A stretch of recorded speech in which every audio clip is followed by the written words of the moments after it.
Bonjour à tous. Nous nous trouvons dans la paracha de Béchalach, le point culminant dans l'histoire et de l'ascension du clan Israël.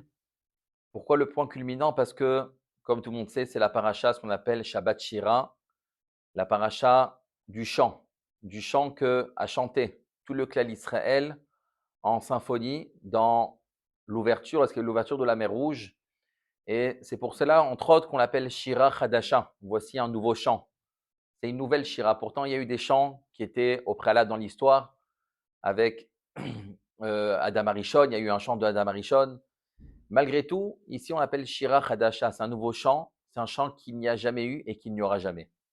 Pourquoi? Parce que tous les chants qu'il y a eu dans l'histoire du clan d'Israël ont été des chants où chacun a chanté pour remercier en quelque sorte la bonté, le miracle que Hachem a fait personnellement à chacun. Mais ici, c'est un chant qui ne va pas être sur le miracle, mais c'est un chant qui va être sur la gloire d'Hachem, la gloire du Créateur. Donc c'est pour ça qu'ici que c'est un chant qui va être hors du commun. C'est un chant qui va être imprégné dans, on va dire même peut-être dans les gènes du clan Israël, parce qu'à tel point que ce chant a été instauré dans la tfila chaque jour. Parce que c'est au travers de ce chant que le clan d'Israël va revivre et va remettre en valeur ces émotions-là et cette intensité qu'il y a eu à l'époque de Yetziat Mitzrayim. C'est un chant de Emouna, c'est un chant de croyance, c'est un chant de bitachon, de confiance en Hachem. C'est tout simplement un chant qu'on va dire qui était les Shem Shamaïm, un chant qui était entièrement chanté pour la gloire d'Hachem. C'est pour ça que ce chant, il est intemporel. C'est un chant que chaque juif doit chanter à chaque moment. Il y a marqué que même dans la tfila, ce n'est pas suffisant juste de le dire, mais il faut le chanter. Celui qui arrive à chanter cette shira, la chantonner même pendant la tfila, alors c'est quelque chose qui va justement se réveiller, réveiller la émouna dans le cœur de chacun. Et comme nous dit le Rambam nous dit que lorsqu'il écrit dans tous les écrits qu'il a sur les halachot, sur les lois, à chaque moment qu'il rencontre un point qui touche la émouna, la foi, la croyance d'un juif envers son créateur, alors le Rambam dit, je ne peux pas m'empêcher d'allonger sur ce sujet-là, parce que finalement, c'est le fondement, c'est la fondation de toute l'identité du juif. Le Gaon de Vilna va très très loin. Il dit, vaut mieux un juif qui croit, qui a confiance en Hachem, mais qui des fois fait des interdits très graves, plutôt qu'un juif qui va faire Torah, mitzvot, mais qui n'a aucune croyance, aucune foi en Hachem. On va expliquer ici qu'est-ce que ça veut dire cette foi et cette croyance, ce qu'on appelle Emouna ou Bitachon.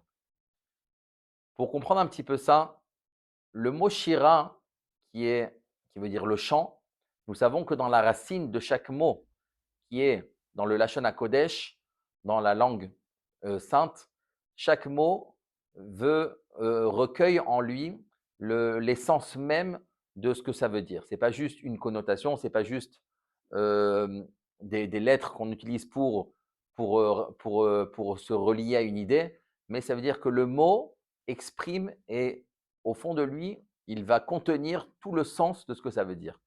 Et si on fait attention ici, le Maharal nous relève, nous dit que lorsqu'on voit le mot Shira, qui veut dire chant, on retrouve cette racine ailleurs, dans Aléchour, qui veut dire les murailles. Lorsque Yosef était justement en Mitzraïm, on dit que les jeunes filles se mettaient sur les murailles pour voir la beauté de Yosef. On appelle ça Aléchour. Chour, qui a la même racine que Shira, mais là veut dire le mot muraille. Il y a aussi Shirim ou Nezamim. Shirim qui veut dire des bracelets. Donc le Maharal nous met ici un petit peu comme une devinette. Si même à table, on pourrait poser cette question à nos enfants, de chercher quel est le point commun entre le chant, qui est Shira, entre les murailles, qui est Shur, et entre les bracelets, qui est Shirim. Quel est le point commun entre ces trois mots? Le Maharal nous dit que le point commun, c'est que tous représentent un cercle.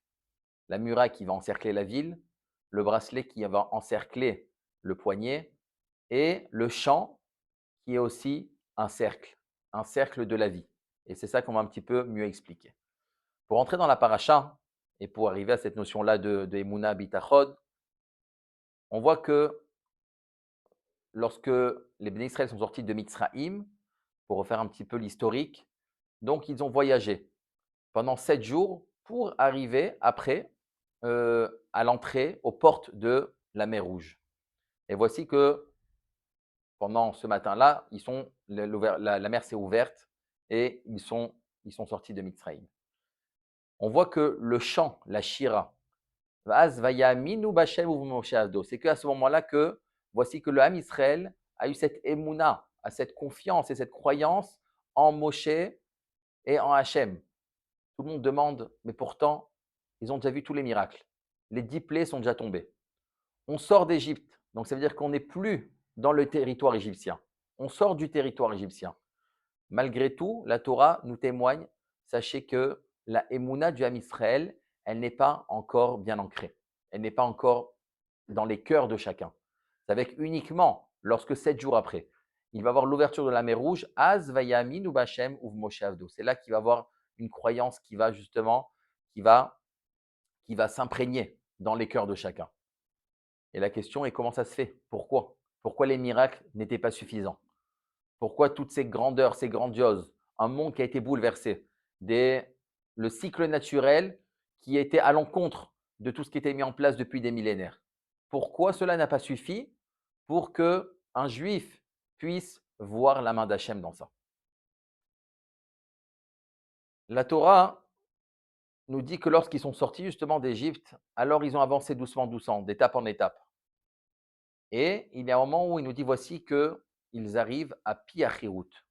Pi Hahirot, Rachid nous dit c'est la ville de Pitom, une des villes où ils ont été esclaves pendant 210 ans.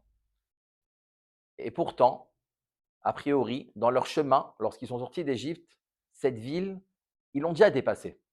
Ils sont passés de Sukkot vers Pitom, Pitom, Sukkot.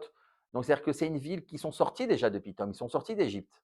Donc, c'est une ville qu'ils ont déjà quittée. Pourquoi 3 jours ou 4 jours après, dans leur chemin pour arriver vers la mer Rouge, on dit qu'ils arrivent à Pi Hahirot, qui est la ville de Pitom? Ça veut dire qu'ici, et la Torah nous dit clairement, Vayashuvu Vayachanu Pi Hahirot. Voici qu'ils sont revenus et ils ont recampé dans la ville de Pitom, qui s'appelle aussi Pi Hahirot, a priori, qui veut dire la liberté, un endroit de liberté, qu'on va expliquer aussi. Donc, ça veut dire qu'ici, le Ham Israël a fait demi-tour. Alors, je ne sais pas si on peut se mettre dans l'état d'esprit du clan d'Israël à l'époque. 210 ans de souffrance, 210 ans qu'ils attendent ce moment où qu'ils vont sortir de Mitzraïm. Voici qu'on décide, Hachem, de les libérer. Ils sortent des mains de ces Mitzrim, de ces Rechaïm qui ont fait du mal au clan d'Israël. Et ils arrivent à sortir et voici que tout d'un coup, Hachem leur dit demi-tour. On revient en arrière.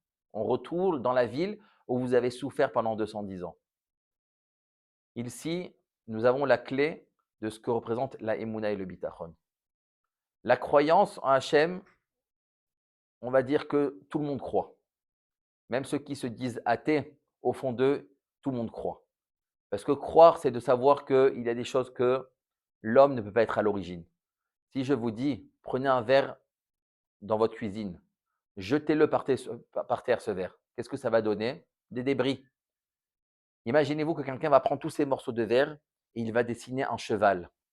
Et voici qu'une personne rentre et lui dit, c'est joli, qui a réussi à faire ce cheval avec ces morceaux de verre? La personne lui dit, ça s'est fait tout seul, j'ai jeté un morceau de verre, c'est sorti un cheval. Elle dit, bon, je veux bien te croire, mais c'est une blague. Il dit, pourtant, c'est ce que beaucoup de gens veulent dire dans ce monde-là. Comment ce monde est arrivé? Quelque chose qui a un débris qui a explosé et finalement tout s'est mis en place. Personne ne peut croire. Un enfant de 5 ans déjà comprend ce que c'est la Emouna. Donc ce n'est pas un enfant, une personne de 60-70 ans qui va justement remettre en question et contredire une logique qu'il n'y a pas lieu de débattre sur ça. Ici, ce que il nous importe, c'est qui va être le porteur du bitachon, de la croyance. D'avoir cette Emouna, de croire, tout le monde croit. Mais d'avoir cette confiance, ce bitachon, cette confiance, alors ça, c'est de vivre ce que nous savons. Et là, ça devient plus compliqué. Comme nous dit les Baalé Hamoussar, qu'il y a beaucoup plus le pas qu'il faut faire entre quelqu'un qui ne connaît pas, entre le manque de connaissance. Et la connaissance, c'est très court, il suffit d'apprendre. Mais la distance qu'il y a entre la connaissance et vivre ce que nous connaissons, alors là, ça prend toute une vie. Et c'est là que tout le travail commence. Est-ce qu'une personne peut vraiment vivre cette croyance en Hachem, vivre cette émouna qu'il a en Hachem? C'est-à-dire que chaque chose qu'on fait, on sait que chaque chose, elle est sur mesure. Rien n'est remis en question. Ça veut dire que si quelqu'un va souffler sur quelque chose qui s'est passé, c'est que finalement, il se dit que la chose n'est pas adaptée à moi. Quelqu'un qui est en harmonie avec sa vie, ça veut dire qu'il accepte et qu'il sait que toute chose, elle est là justement pour à sa place. Elle est là en harmonie à sa place. Et là, finalement, c'est ça justement qui a déclenché le chant. C'est ça toute l'idée du chant. Le chant, c'est qu'une personne qui arrive à vivre cette émouna. Et ça, c'est le vrai bitachon. Et ça, c'est la vraie foi. De savoir que justement que Hachem est là et nous conduit dans chaque chose. Et là, c'est ça que le Ham Israël, lorsqu'il est sorti d'Égypte, alors on a vu des miracles. Voir des miracles, ça reste une connaissance. On a vu des choses. Mais après, est-ce qu'on les a intégrés? Non. On peut voir les plus grands miracles, mais sans les intégrer, c'est possible. Qu'est-ce qui va faire qu'on va intégrer? C'est lorsqu'on va se retrouver dans des conditions où c'est nous qui allons faire le choix. Parce que intégrer une émouna, c'est lorsque on peut ne pas le croire. Alors on peut ne pas avoir confiance. Et c'est là que lorsqu'on va se dire, je vais faire ce choix d'avoir confiance et d'intégrer et d'arriver contre justement, de se battre pour ça. Et ce qu'on appelle Messirut Nefesh, de s'investir pour avoir cette émouna, alors c'est là tout le pari de la vie et tout le pari du juif. Et c'est ça que Hachem a dit. Vous avez vu des miracles, vous avez vu ces choses merveilleuses, mais ça, c'est dommage qu'elles peuvent s'évaporer. Pour ça, il faut les intégrer dans votre cœur. Alors qu'est-ce qu'il faut faire? Vous allez retourner en Mitzrayim. Retournez en Mitzrayim. Soyez capables d'être des gens qui vont faire le propre choix, d'avoir ce réveil qui vient de vous, pas un réveil que Hachem leur a donné en cadeau. Maintenant, je veux que ça soit quelque chose que vous allez acquérir par vous-même. Je veux que maintenant, de vous-même, vous me faites confiance et de vous-même, vous sortez de Mitzrayim. Sortez de ces limites-là. Sortez justement de ce monde, ce que le monde vous propose. Soyez des vrais juifs qui vont aller à contre-nature, à contre-courant de ce que le monde y propose. Et c'est ça justement que Mitzrayim, que le Ham Israël a réussi à faire. Ils sont retournés sur leur pas et ils ont réussi à sortir d'eux-mêmes, de se dire on va de nous-mêmes vers la mer. Et de nous-mêmes, on va avoir cette confiance en Hachem. Peut-être on n'a pas les mérites, mais peu importe. Il vaut mieux quelqu'un qui a cette confiance en Hachem plutôt quelqu'un qui mérite. Et c'est la preuve, c'est que les Juifs qui sont sortis de Mitzrayim n'avaient pas aucun mérite, zéro mérite. La seule chose qu'ils avaient, c'est qu'ils avaient cette foi en Hachem. Lorsque le Ham Israël va témoigner et va donner toute sa confiance en Hachem, Hachem ne peut être indifférent. Lorsque Hachem va se dire mes enfants ont confiance en moi, je ne peux pas les décevoir. Et donc ça, c'est une force qui peut faire tomber toutes les plus grandes murailles qu'il peut avoir dans une personne. Et c'est ça qu'un homme doit se dire. Je dois donner ma totale confiance en Hachem. Totale confiance en Hachem dans chaque chose de ma vie. Les choses les plus dures, lo nous, même un père qui peut, il y a eu un cas qui s'est passé il y a quelques jours, un père de 42 ans qui est parti, qui a laissé 5 enfants. On se dit comment des enfants peuvent se relever de ça.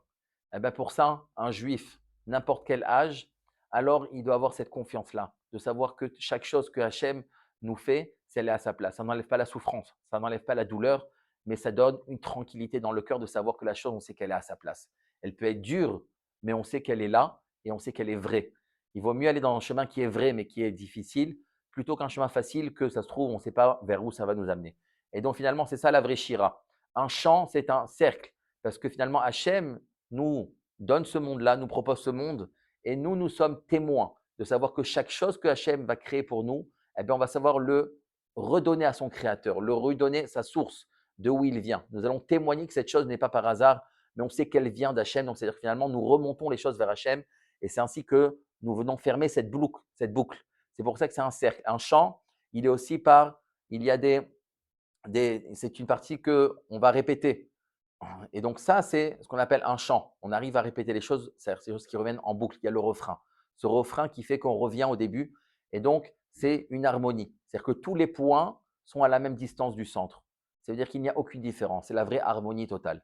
Et donc, c'est ça finalement qui a ce point commun entre le chant, les murailles et le cercle. Et si finalement, c'est ça la émouna et le bitachon. Une émouna, c'est donné à tout le monde. Mais la confiance de vivre avec ce savoir-là, alors ça, c'est ça tout notre travail. Et de savoir que c'est ça que nous devons enseigner à nos enfants chaque jour de l'année, cette émouna et ce bitachon en Hachem. C'est la chose la première. Avant Torah ou mitzvot, un juif doit savoir je vis avec la émouna. On ne doit jamais remettre en question ce que Hachem a fait et au contraire vivre avec ça pleinement pour que Bezrat Hachem, on puisse voir de nos yeux cette délivrance finale, cette délivrance totale. Amen, Kenny Ratson.